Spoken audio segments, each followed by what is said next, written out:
Okay, the game. Word association. Say the first thing that comes to your mind. Kick-ass woman. I think being comfortable in your femininity and still being like empowered as a person. That's what I think of as like kick-ass woman. That's exactly it. Know what you want and know what you deserve, and don't be afraid to ask and get there. There needs to be at least one person in every young female's life telling her that. All it needs is one person. That's all I believe. All right, let's see what our friend Amie has to say today. Oh, hi, Amie! I'm just checking my teeth. All right, Amie, it's frozen on you checking your teeth. You should see it.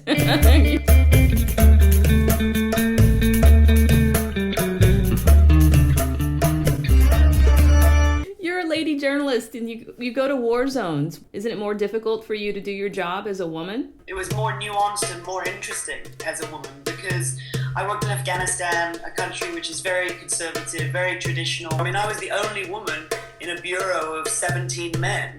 Well, we had a cleaner who came in each day. Okay, but, good. But I was in Afghanistan for almost 2 years. It ended up being 23 months for Reuters. I can give you a really female example, is that tampons are not sold in Afghanistan. They're not sold there. So, and I was, yeah. No wonder you tell me 23 months as opposed to like 2 years. Exactly. Months.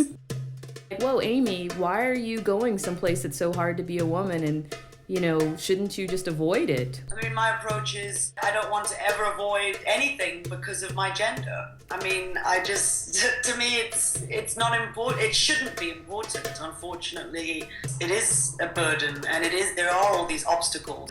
Even though it was more difficult to be a woman physically, in terms of how I had to dress, I couldn't go to places alone.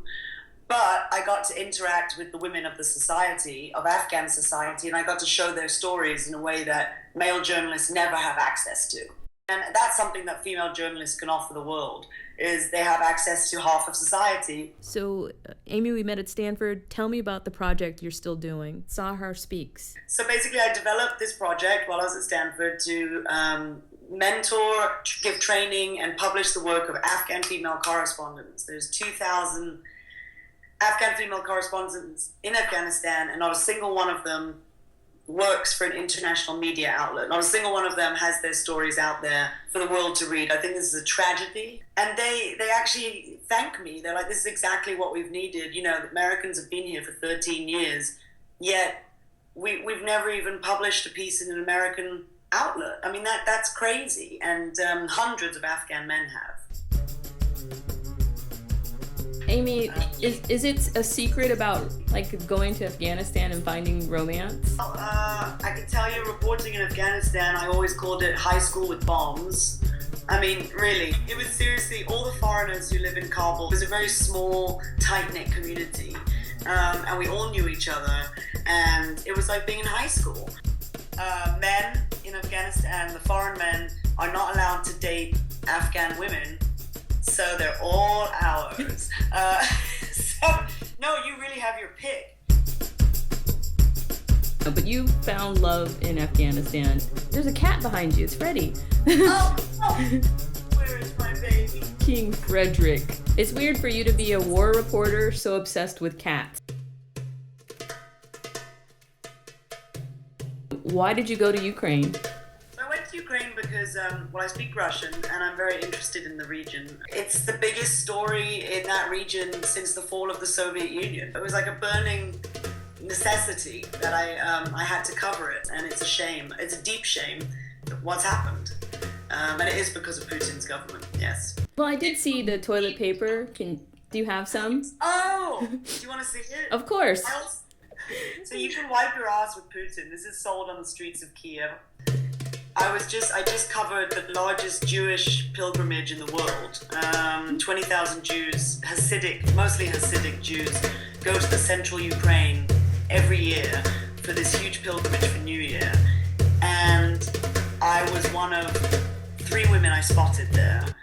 And I've never been treated so badly in my life, ever. Men actually came up to my face and went, as if I was like a monster.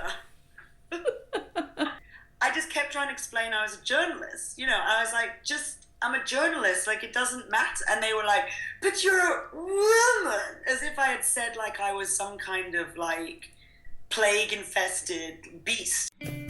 So what are we supposed to do, Amie? What's the answer? How can you force someone to treat you as an equal?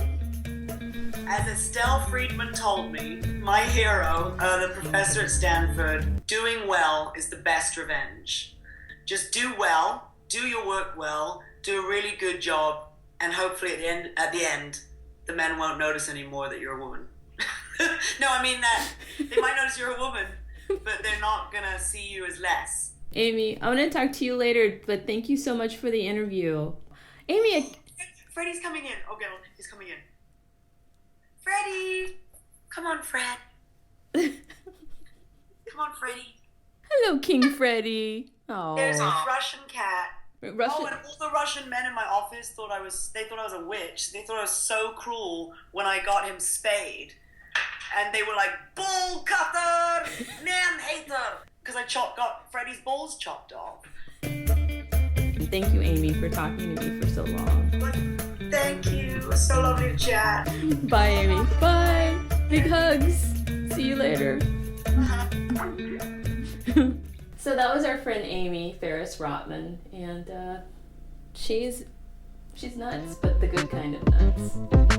Okay, I also have this which I got in Kiev. It says last name